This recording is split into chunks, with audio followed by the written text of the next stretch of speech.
ঝোড়ো ওপেনার, দায়িত্বশীল top order batsman, এর সঙ্গে দারুণ মানের অলরাউন্ডার ও পেসার।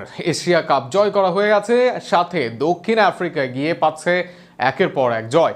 সব মিলিয়ে এবারের অনূর্ধ্ব-19 দল নিজেদের প্রমাণ করে যাচ্ছে নিয়মিতই, আর তাতেই 6 বছর পর আবারও বিশ্বকাপ জয়ের স্বপ্ন দেখছে টাইগাররা।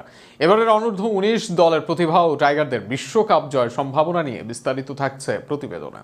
ফেব্রুয়ারি 9, 2020 বাংলাদেশ ক্রিকেটের জন্য স্মরণীয় একটি দিন। দেশের ক্রিকেটের সবচেয়ে বড় সাফল্য বাংলাদেশ পেয়েছিল সেবার। আইসিসি টুর্নামেন্টে এদেশের একমাত্র শিরোপা জয় এসেছিল সেই আসরে। আকবর, হৃদয়, তামিমরা লিখেছিলেন ইতিহাস।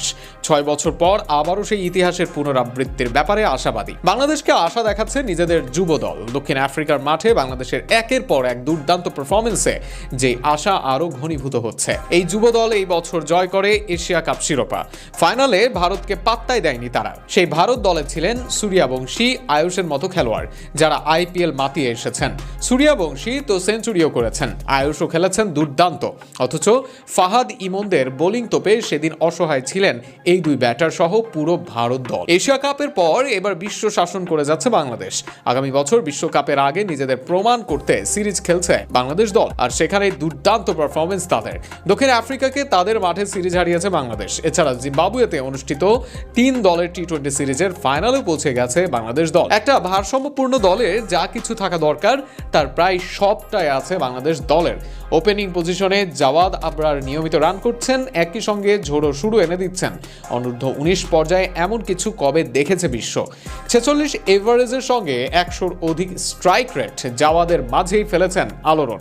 জাওয়াদকে নিয়মিত সঙ্গ দিচ্ছেন রিফাত বেগ। ক্লাসিক ব্যাটিং করে রান করেছেন, ওপেনিংয়ে পার্টনারশিপ করে দলকে ভালো শুরু এনে দিচ্ছেন।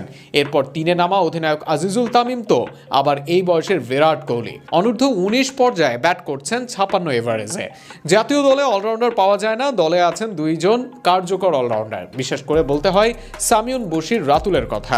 ব্যাট হাতে ঝোড়ো ইনিংস খেলেন, দলের বিপদেও হাল ধরেন, নিয়মিত রানও করেন, আবার বাহাতি স্পিনে প্রতিপক্ষকে ভোগান নিয়মিতই। অপরদিকে pace bowling all rounder Rizan Hossain উপরের দিকে ব্যাট করেন, আবার হাত ঘোরান নিয়মিতই। যত্ন নিলে আগামী দিনের সম্পদ হবেন এই দুজন। 17 বছর বয়সে আবাহনীতে অভিষেক করে আলো ছড়ানো পেসার আল ফাহাদ পেস আক্রমণের নেতৃত্বে।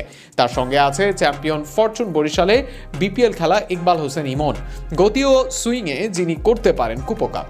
স্পিন আক্রমণে রাতুলের সঙ্গে আছেন সঞ্জিদ, বাহাতি স্পিনে তিনিও কার্যকর। তবে বিশেষ করে বলতে হবে লেগি স্বাধীনের নাম। উচ্চতা, গুগলি, টপ স্পিন কি নেই তার বোলিংয়ে। আগামী দিনে বড় সম্ভাবনা আছে তারও।